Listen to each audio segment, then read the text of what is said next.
10, 11, 12 তারিখের সূর্য অস্ত যাবার আগ পর্যন্ত প্রয়োজনীয় সমস্ত খরচ বাদ দিয়া অতিরিক্ত 52.5 তোলা রূপা পরিমাণ সম্পদ সবকিছু মিলাইয়া যার কাছে থাকবে ওই ব্যক্তির উপরে কুরবানি ওয়াজিব হয়ে যায়।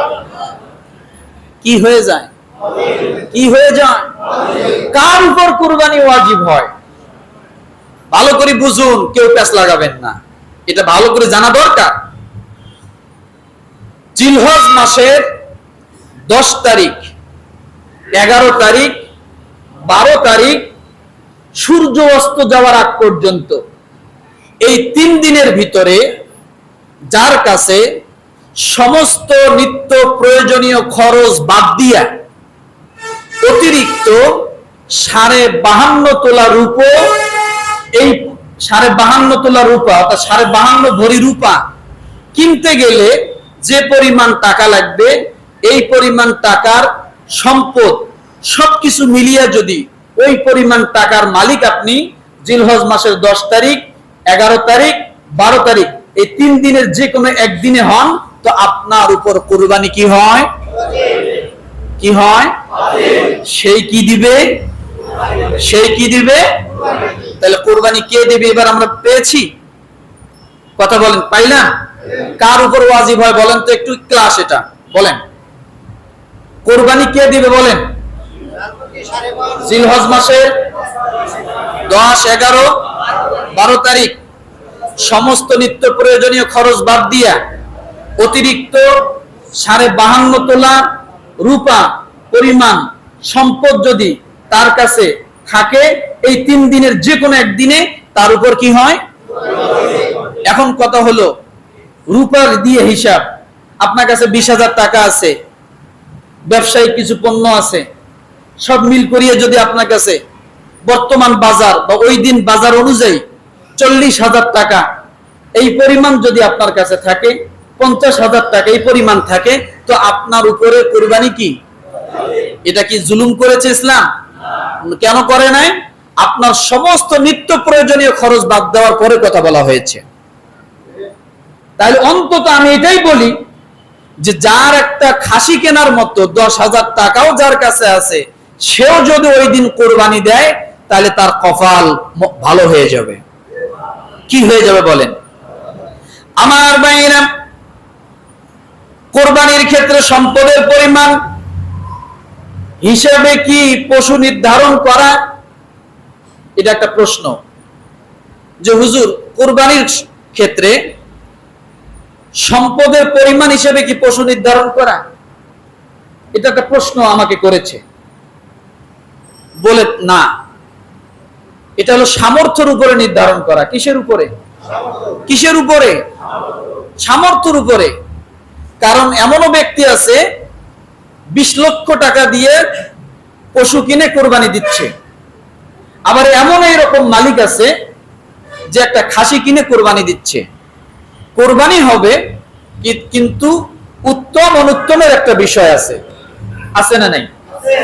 উত্তম অনুত্তমের একটা, তাহলে সম্পদের উপর নির্ধারণ নয়, যে পরিমাণের উপর নির্ধারণ নয়, যে আপনি 50 কোটি টাকার মালিক আপনাকে 5 লক্ষ টাকার গরু দিতেই হবে বলে এটা না। আপনি 5 লক্ষ টাকার মালিক আপনাকে 1 লক্ষ টাকার একটা গরু কিনে দিতেই হবে কোরবানি বলে এটা না। বলা হয়েছে তাকওয়ার উপর নির্ভর করবে। এটা কিসের উপর?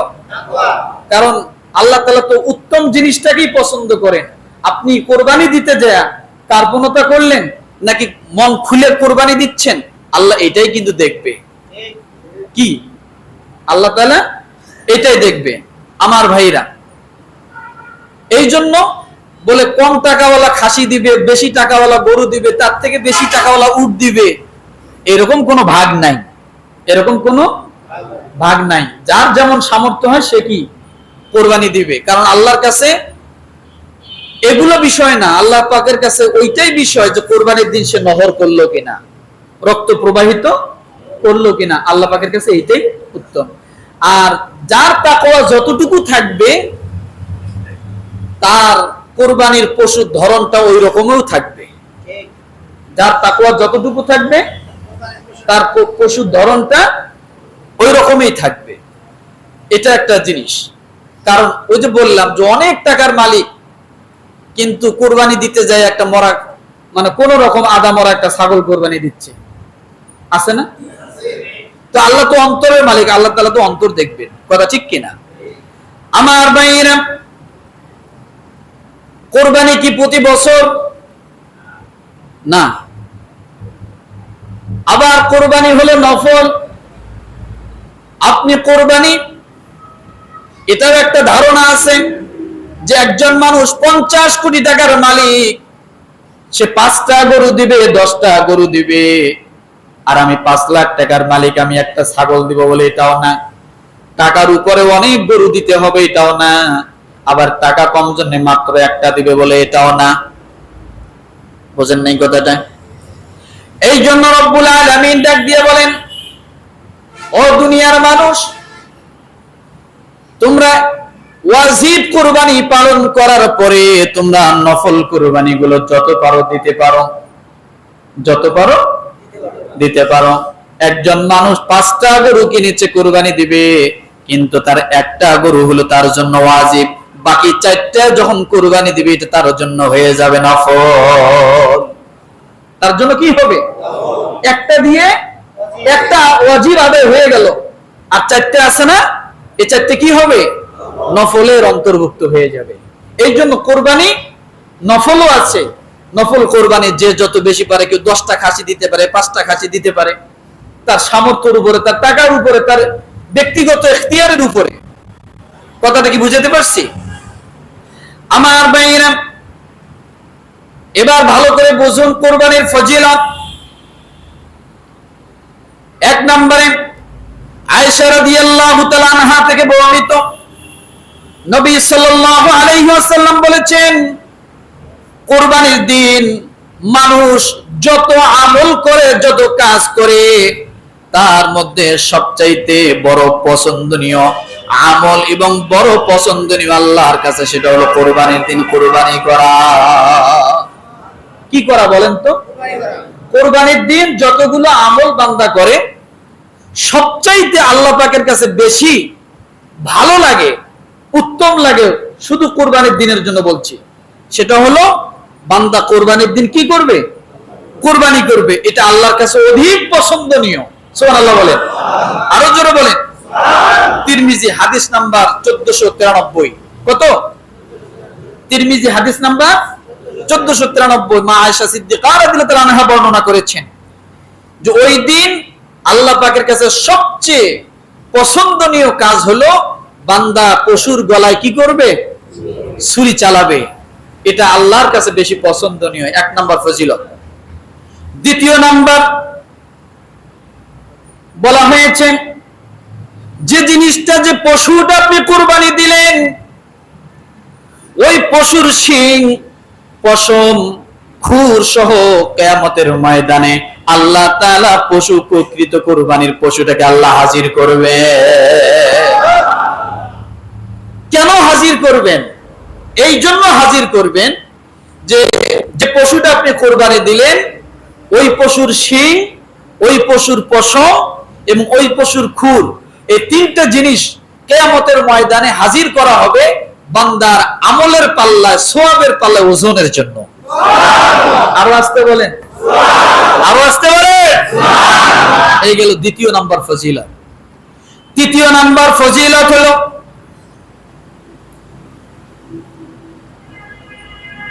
যে ব্যক্তি কোরবানি করল, কোরবানির পশুর রক্ত জমিনে পড়ার আগেই আল্লাহ তাআলার নিকট এক বিশেষ মর্যাদায় পৌঁছে যায়।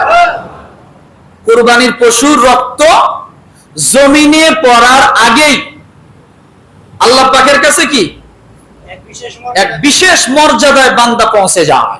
সুবহানাল্লাহ। কে পৌঁছে যায়? বান্দা বিশেষ মর্যাদায় আল্লাহর কাছে পৌঁছে যায় পশুর রক্ত জমিনে পড়ার আগেই। বিশেষ মর্যাদা কি হতে পারে এটা আল্লাহ পাকই ভালো জানে। হতে পারে বিনা হিসেবে আল্লাহ পাক জান্নাত দিতে পারে, জান্নাতীয় মর্যাদা বানায় দিতে পারে। হতে পারে এই কুরবানির কারণে বিশেষ মর্যাদা, মানে দুনিয়ার সমস্ত বিপদ থেকে আপনাকে আল্লাহ হেফাজত করতে পারে। হতে পারে এই বিশেষ মর্যাদা যে আল্লাহ তাআলা আপনার থেকে এই কুরবানির মাধ্যমে আপনার থেকে অভাবকে দূর করে নিতে পারে, রিজিক বৃদ্ধি করে দিতে পারে, সম্মান বাড়ায় দিতে পারে। এটাই হলো বিশেষ মর্যাদায় বান্দা পৌঁছে যায় আল্লাহর কাছে। আমার ভাইরা, চতুর্থ নম্বরে ইবনে মাজার 3127 নম্বর হাদিস, যে হাদিসটা আমি প্রথমে পড়েছি, মা হাযিহিল আদাহিয়া ইয়া রাসূলুল্লাহ ওয়ালা সুন্নাতু আবিকুম ইব্রাহিম। সাহাবায়ে কেরাম রাসূলকে প্রশ্ন করলেন, ইয়া রাসূলুল্লাহ, কুরবানি কি? আল্লাহর নবী বলেন, কুরবানি হলো ইব্রাহিম আলাইহিস সালামের সুন্নাহ। কার সুন্নাহ? ইব্রাহিম নবীর সুন্নাহ, অর্থাৎ নিয়ম। সুন্নাহ মানে কি? নিয়ম, পথ। তিনি এই পথে হাঁটছিলেন কুরবানির মাধ্যমে। আমার ভাইরা, এই ইবনে মাজার 3127 নম্বর হাদিসের নিচেই বলা হয়েছে, পুনরায় জিজ্ঞাসা করা হলো, হে আল্লাহর রাসূল, আমরা কুরবানি করলে আমাদের মর্যাদা কি হবে? আমরা কুরবানি করলে আমাদের লাভ কি হবে? ইয়া রাসূলুল্লাহ, আমরা কুরবানি করলে আমাদের ফায়দা কি হবে? আল্লাহর নবী বলেন, এতে তোমাদের জন্য রয়েছে সওয়াব। কি রয়েছে বলেন? এতে তোমাদের জন্য রয়েছে নেকি, সওয়াব। তিনি বলেন, সাহাবায়ে কেরাম প্রশ্ন করলেন, কেমন সওয়াব? আল্লাহর নবী বলেন, তুমি যে পশুটা কুরবানি দিবা, ওই পশুর গায়ে যত পশম আছে, আমার আল্লাহ তাআলা প্রতিটা পশমের বিনিময় এক একটা করে সওয়াব তোমার আমলনামায় আল্লাহ দিয়ে দেয়। আরো জোরে, আরো জোরে, আরো জোরে। একটা পশুর গায়ে 100 পশম না কইলো না কেনা? 200 পশম একসঙ্গে? 300 পশম? 1000? 1 লাখ? অগণিত। কথা ঠিক কিনা? আল্লাহর নবী বলেন, ইবনে মাজার 3127 নম্বর হাদিস পড়ুন। আল্লাহর নবী বলেন, ও সাহাবী, কেমন সওয়াব? প্রশ্ন করেছো কত সওয়াব? আমার আল্লাহ তাআলা তোমার কুরবানি পশুর গায়ে যে পরিমাণ পশম থাকবে, প্রতিটা পশমের বিনিময়, এক একটা পশমের বিনিময় আল্লাহ এক একটা করে সওয়াব তোমার আমলনামা দিয়ে দিবে।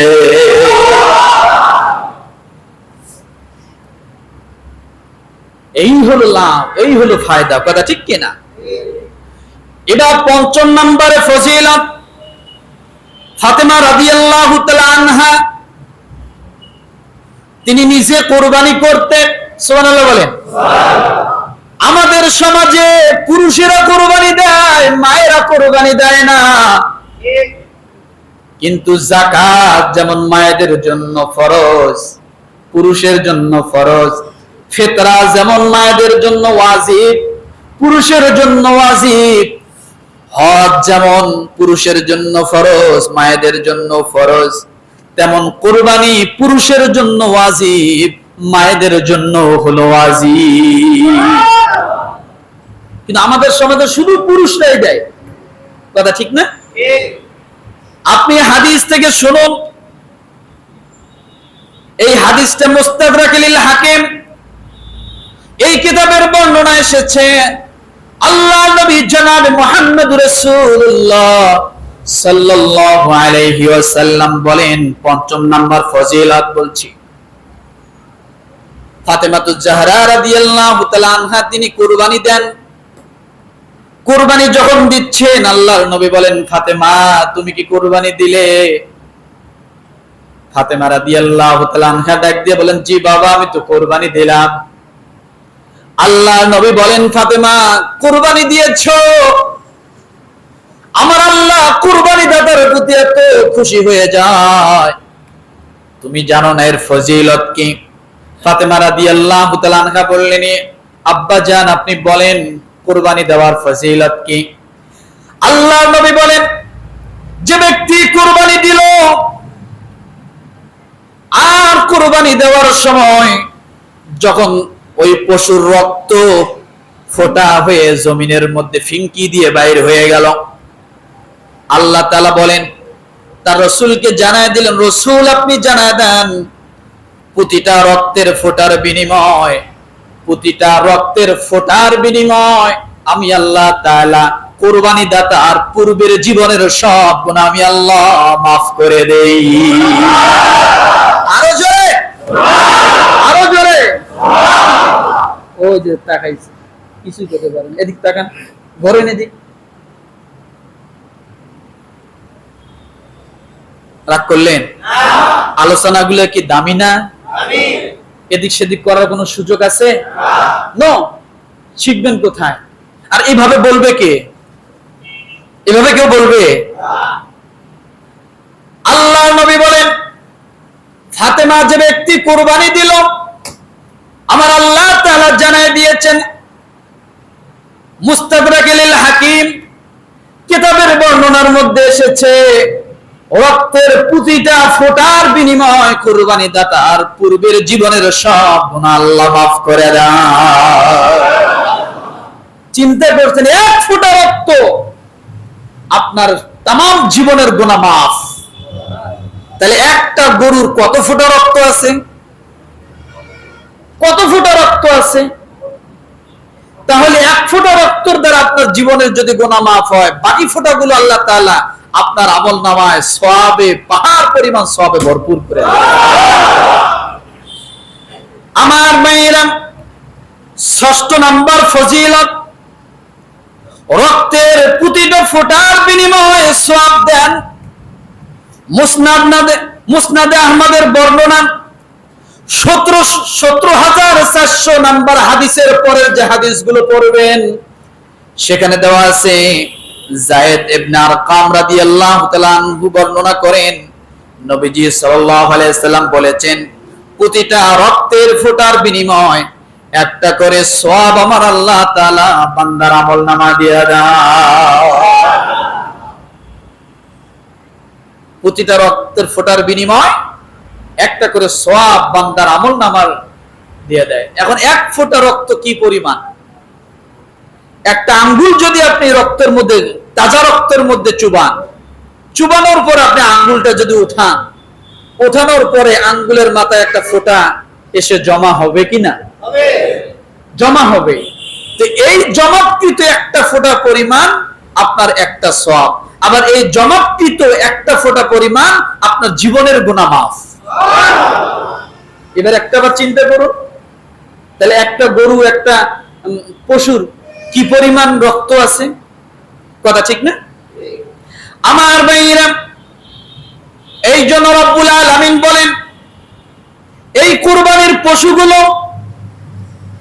যেহেতু তোমাদের জীবনের গুনাহ মাফ হওয়ার কারণ, তাকওয়া অর্জনের কারণ, কথা ঠিক কিনা, সওয়াবের কারণ, আল্লাহ পাকের কাছে বিশেষ মর্যাদায় উপনীত হওয়ার কারণ হলে পশুগুলো, কুরবানির পশুগুলো। অতএব তোমরা এই কুরবানির পশুগুলোকে তোমরা অবশ্যই সম্মান করো। বলেন সুবহানাল্লাহ। কে বলেছে এটা? কে বলেছে এটা? আমি দলিল দিচ্ছি।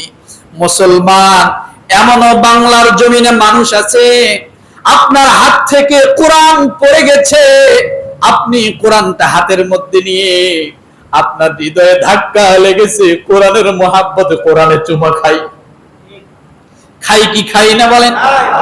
কেন খান? কোরআন পড়ে গেছে, অথবা কোরআনের প্রতি কোনো বেয়াদবি হয়েছে, এই জন্য কোরআনের মধ্যে আপনি চুমা খেলেন। এমনও মুসলমান এইভাবে বলে, এটার বিরোধিতা করে, কোরআনের চুমা খাওয়া বেদাত। বলে কি বলে না? আপনি মুনাজাত করেছেন, মুনাজাত করতে যে চোখের পানি বাইর হয়েছে, আপনি হাত দুটো আপনি চেহারার মধ্যে মোছেন, এটাও বলে তারা বেদাত। বলে কি বলে না?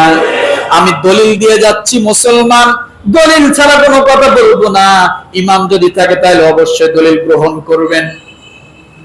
ও মুসলমান, আল্লাহ তাআলা বললেন, ও দুনিয়ার মানুষ, আমি যে জিনিসগুলোতে তোমাদের মাধ্যমে তোমাদের সওয়াবের কারণ বানিয়ে দিয়েছি, তোমাদের মর্যাদা উন্নতির কারণ বানিয়ে দিয়েছি, তোমাদের জন্য গুনাহ মাফের কারণ বানিয়ে দিয়েছি। আমি আল্লাহর কাছে যে জিনিসগুলো পছন্দনীয় পবিত্র, তোমরা সেই জিনিসগুলোকে অবশ্যই সম্মান করবা। বলেন সুবহানাল্লাহ। কে বলেছে এটা? আল্লাহ পাক রব্বুল আলামিন বলেন, ওয়াল বুদুনা জাআলনাহা লাকুম মিন শাআইরিল্লাহি লাকুম ফিহা খায়র ফাযকুরু ইসমাল্লাহি আলাইহা সাওয়াব فإذا وجبت جنوبها فكلوا منها وأطعموا المقانع والمعتر كذلك سخرناها لكم لعلكم تشكرون সূরা হজ আয়াত নাম্বার 36 কত বলে? কোন সূরা? ওয়াল বুদনা জাআলনাহা লাকুম মিন শাআইরিল্লাহি লাকুম ফিহা খায়র। আল্লাহ বলেন কুরবানির উট ও গরুকে তোমাদের জন্য আল্লাহর শাআইর, আল্লাহর শরিয়া, আল্লাহর নিদর্শন করে দিয়েছেন কে? আল্লাহ।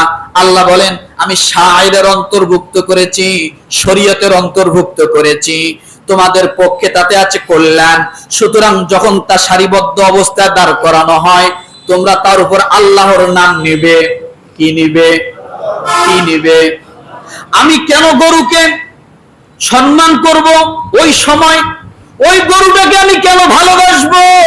কারণ এই গরুর গলায় আমি ছুরি চালাইয়া আমার আল্লাহর নামটা নিব। কথা ঠিক কিনা? বিসমিল্লাহি আল্লাহু আকবার। অনেকে তাসবির বিরোধিতা করেন, তাসবিহ চুমো খাইতে নিষেধ করেন। আমি বলি মুসলমান, এটাকে বেদাত বলবেন না। এই জন্য তাসবিহ আমাকে জিকির করার কথা স্মরণ করিয়ে দেয়। কি করিয়ে দেয়? হাতে একটা জিকির নেন, হঠাৎ কোনো না কোনো সময় আপনাকে জিকিরের কথা তাসবিহ স্মরণ করে দিয়ে যাবে, বলবে জিকির কর। দেখবেন মনের অজান্তে আবার আপনি জিকির শুরু করে দিয়েছেন। কারণ তাসবিহর মাধ্যমে জিকির স্মরণ হয়। গরুর মাধ্যমে আল্লাহর জিকির স্মরণ হয় কিনা বলেন? কে বলেছে কথা? আল্লাহ বলেছেন সূরা হজের 36 নম্বর আয়াতে, আল্লাহ বলেছেন ওই পশুগুলোকে তোমরা ভালোবাসো, সম্মান করো, এগুলার সাথে খারাপ আচরণ করিও না, এগুলাকে তোমরা এগুলার প্রতি জুলুম করিও না, এগুলাকে খাওয়াও ভালোভাবে, এগুলা যত্ন নাও। এই জন্য আল্লাহ বলেছেন। কে বলেছেন? আমার ভাইরা এবার শুনেন, কুরবানির পশু অসম্মান করা আল্লাহ নিজে নিষেধ করেছেন। ইয়া আইয়ুহাল্লাযীনা আমানু লা তুহিল্লু শাআইরাল্লাহি ওয়ালাশ শাহরাল হারামা ওয়ালাল হাদিয়া ওয়ালাল কলাইদ। সুবহানাল্লাহ বলবেন না? সুবহানাল্লাহ। আল্লাহু আকবার বলেন। সূরা মাইদা আয়াত নাম্বার 2 আল্লাহ বলেন, হে মুমিনগণ, অবমাননা করো না আল্লাহর নিদর্শনাবলীর। কিসের? আল্লাহর নিদর্শনাবলীর অবমাননা করিও না। আল্লাহর নিদর্শনা কি? ওই যে বললাম, ওয়াল বুদনা জাআলনাহা লাকুম মিন শাআইরিল্লাহ, অর্থাৎ উট এবং গরুগুলো এগুলো হলো আল্লাহর নিদর্শন। কার নিদর্শন? আল্লাহর নিদর্শন। আল্লাহ বলেন এগুলার অবমাননা করিও না, এগুলার প্রতি জুলুম করিও না, এগুলার প্রতি অন্যায় করিও না। এরপর আল্লাহ বলেন না সম্মানিত মাস সমূহের,